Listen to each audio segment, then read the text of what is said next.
आप देख रहे हैं ENI live next generation media.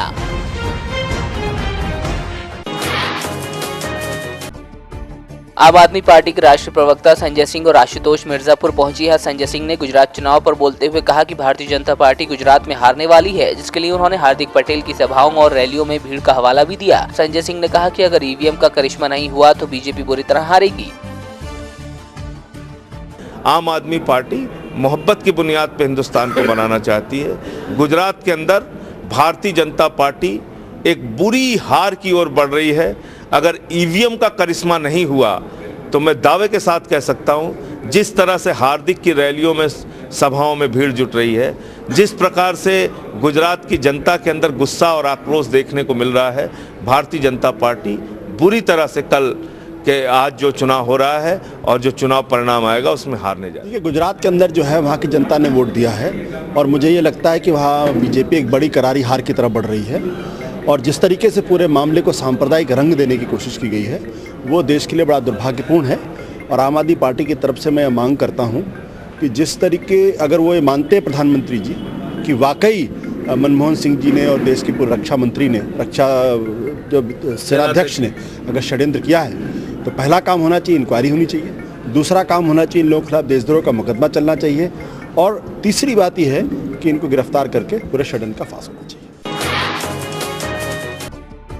Uttar Pradesh के राज्य सूचना आयुक्त अरविंद कुमार बिष्ट अपने 2 दिवसीय दौरे पर महोबा पहुंचे, जहां उन्होंने सूचना अधिकार के तहत लंबित चल रहे 91 मामलों की सुनवाई की, जिनमें से 84 का निस्तारण किया गया। साथ ही उन्होंने सफाई अभियान को गति देते हुए अधिकारियों के साथ बिरमा भवन में सफाई भी की। इसके अलावा कलेक्ट्रेट प्रांगण में उनके द्वारा पौधारोपण भी किया गया।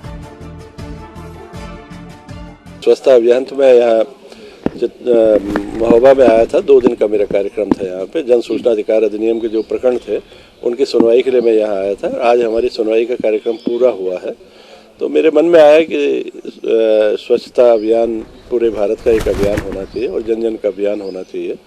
भारत अगर साफ रहेगा, हम पूरे भारत को नहीं पर जिस जगह पे हम रह सकते हैं, जहाँ जो हम कंट्रीब्यूट कर सकते हैं, मैं समझता हूँ कि सिंबॉलिक ही सही मगर इसकी शुरुआत हर व्यक्ति कर सकता है, हर जगह पर से कर सकता है। तो बस उसी कार्यक्रम को मैं भागीदारी सुनिश्चित करने के लिए हमने भी ये कार्यक्रम यहाँ पे किया है। फतेहपुर जिले में 26 स्कूलों के 2,20,000 बच्चों पर ठंड का कहर टूट पड़ा है। इस बार मुख्यमंत्री योगी आदित्यनाथ ने ठंड के इस मौसम में सरकारी स्कूलों में स्वेटर बांटने के आदेश दिए थे, लेकिन अभी तक बच्चों को स्वेटर नहीं मिला है। बच्चों ने बताया कि ठंड शुरू होने के बावजूद अभी तक उनको स्वेटर नहीं मिला है, जिस वजह से बच्चे कड़ाके की ठंड झेलने को मजबूर हैं। उधर अधिकारी शासन आदेश आने पर आगे की कार्रवाई की बात कह रहे हैं। स्वेटर के संदर्भ में जनपद स्तर पे जो भी कार्रवाई पूर्ण करनी थी हम लोगों ने कर लिया है। शासन से जो भी निर्देश आएगा स्वेटर वितरण के संदर्भ में, जो भी दिशा निर्देश आएंगे उनका अनुपालन कराया जाएगा। अंतिम चरण चला दिसंबर का समय है सर, अब बच्चों को स्वेटर दिया जाएगा सर। शासन स्तर पे प्रक्रिया गतिमान है, बहुत गंभीरता से वहाँ पे कार्रवाई हो रही है। जैसे ही कोई निर्देश जनपद स्तर पे आएगा उसका अनुपालन करेंगे। फतेहपुर में रिश्तों को शर्मसार करने का मामला सामने आया है। यहाँ संपत्ति विवाद के चलते एक शख्स ने अपने छोटे भाई की चाकुओं से गोदकर हत्या कर दी। बताया जा रहा है दोनों भाइयों ने पहले तो साथ बैठकर शराब पी और इसी दौरान कहासुनी होने के बाद बड़े भाई ने छोटे भाई को मौत की घाट उतार दिया। फिलहाल पुलिस ने आरोपी भाई को गिरफ्तार कर लिया है।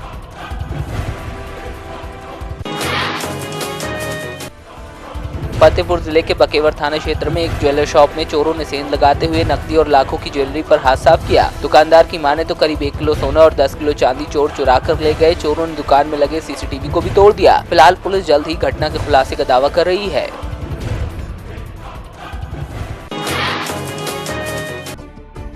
बरेली की आंवला नगर पालिका के नवनिर्वाचित अध्यक्ष संजीव सक्सेना ने पदभार ग्रहण किया। उन्होंने बताया कि उनका मकसद कस्बे को स्वच्छ बनाना है। इस दौरान सभी वार्ड सभासद भी मौजूद रहे।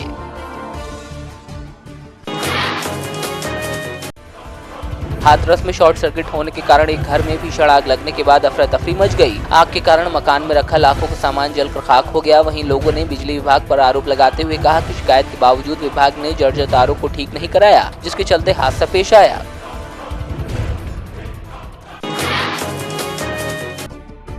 प्रदेश के सरकारी स्कूलों में बच्चों को स्वेटर बांटने के सीएम के फरमान का बलिया जिले में कहीं भी असर होता दिखाई नहीं दे रहा। प्राइमरी और बेसिक स्कूलों में स्वेटर नहीं वितरित किए गए हैं, जिसकी वजह से स्कूलों में गरीब बच्चे बगैर स्वेटर के ही आने को मजबूर हैं।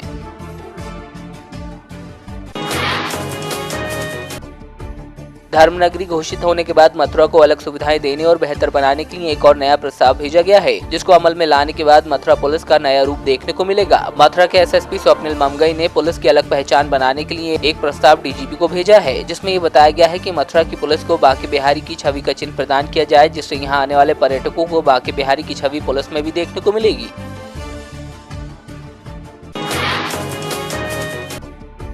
मथुरा में पुलिस को बड़ी कामयाबी मिली है। पुलिस ने शातिर वाहन चोर को गिरफ्तार किया। बताया जा रहा है वाहन चेकिंग के दौरान कंटेनर चालक को पुलिस ने रोकने का प्रयास किया तो वो कंटेनर लेकर भागने लगा। पुलिस ने बमुश्किल चालक पर काबू पाया। आरोपी ने पूछताछ में बताया कि ये कंटेनर आगरा से चोरी किया है। वहीं आरोपी की निशानदेही पर पुलिस ने 12 बाइक और 28 एक्टिवा भी बरामद की हैं।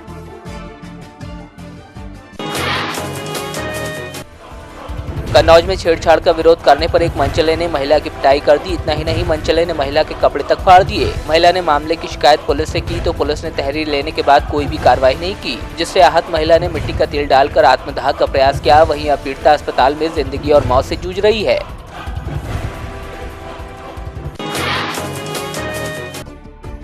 जौनपुर में स्वच्छ भारत अभियान के तहत एक कार्यक्रम का आयोजन किया गया, जिसमें बच्चों ने नाटक के जरिए लोगों को जागरूक किया। साथ ही स्कूल में मॉडल बनाकर लोगों को पानी बचाने और जल की समस्या को दूर करने के लिए जागरूक किया।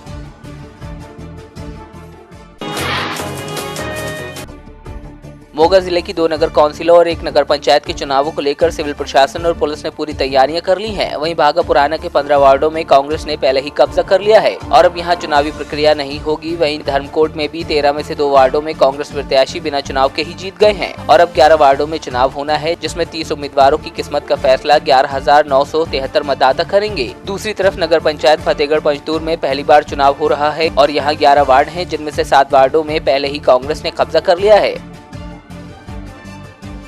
ਇੱਕ ਨਗਰ ਪੰਚਾਇਤ ਪੰਜਤੂਰ ਦੇ ਵਿੱਚ ਅਤੇ ਧਰਮਕੋਟ ਦੇ ਵਿੱਚ ਇਲੈਕਸ਼ਨ ਹੋਣੀ ਹੈ ਔਰ ਧਰਮਕੋਟ ਦੇ ਵਿੱਚ ਟੋਟਲ ਜਿਹੜੇ ਆਪਣੇ ਪੋਲਿੰਗ ਬੂਥ ਹੈਗੇ ਨੇ 12 ਹੈਗੇ ਨੇ ਜਿੱਥੇ ਇਲੈਕਸ਼ਨ ਹੋਣੀ ਹੈ ਉੱਥੇ 11 ਵਾਰਡ ਨੇ 12 ਬੂਥ ਨੇ ਔਰ ਪੰਜਤੂਰ ਦੇ ਵਿੱਚ 4 ਵਾਰਡਾਂ ਦੀ ਇਲੈਕਸ਼ਨ ਹੋਣੀ ਹੈ ਔਰ ਆਰਓ ਸੰਬੰਧਿਤ ਉੱਥੇ ਇਨ ਪਲੇਸ ਨੇ। ਤਹਿਸੀਲਦਾਰ ਸਾਹਿਬ ਪੰਜਤੂਰ ਦਾ ਇਲੈਕਸ਼ਨ ਕਰਵਾ ਰਹੇ ਨੇ ਧਰਮਕੋਟ ਵਾਲੇ ਤੇ ਐਸਡੀਐਮ ਸਾਹਿਬ ਜਿਹੜੇ ਹੈਗੇ ਨੇ ਉਹ ਧਰਮਕੋਟ ਦਾ ਇਲੈਕਸ਼ਨ ਕਰਾ ਰਹੇ ਨੇ।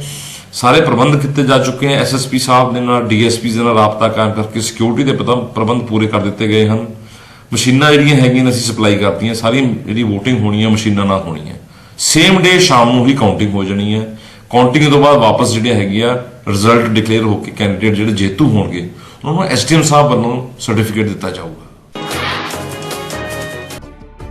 मोगा में करीब 200 क्लास 4 कर्मचारियों ने खाली पीपे बजाकर डिप्टी कमिश्नर दफ्तर के बाहर प्रदर्शन किया और सरकार के खिलाफ जमकर नारेबाजी की। कर्मचारियों ने कहा कि सीएम कैप्टन अमरिंदर सिंह ने चुनावों से पहले उनकी मांगों के बारे में आश्वासन दिया था, लेकिन 9 महीने बीत जाने के बाद भी सरकार ने क्लास 4 मुलाजिमों की बात नहीं सुनी। कर्मचारियों ने कहा कि केंद्र सरकार ने 7वां वेतन आयोग लागू कर दिया है, लेकिन पंजाब में अभी तक 6वां भी लागू नहीं किया गया है।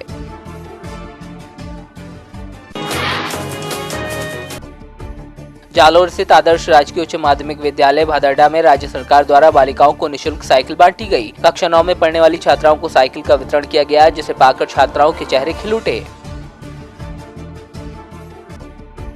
जालोर की सांचौर पुलिस ने शराब की बड़ी खेप को पकड़ा है। पुलिस ने ट्रक से भारी मात्रा में शराब बरामद की है। ट्रक से शराब के करीब 266 कार्टून बरामद किए गए। फिलहाल पुलिस आगे की जाँच में जुटी है।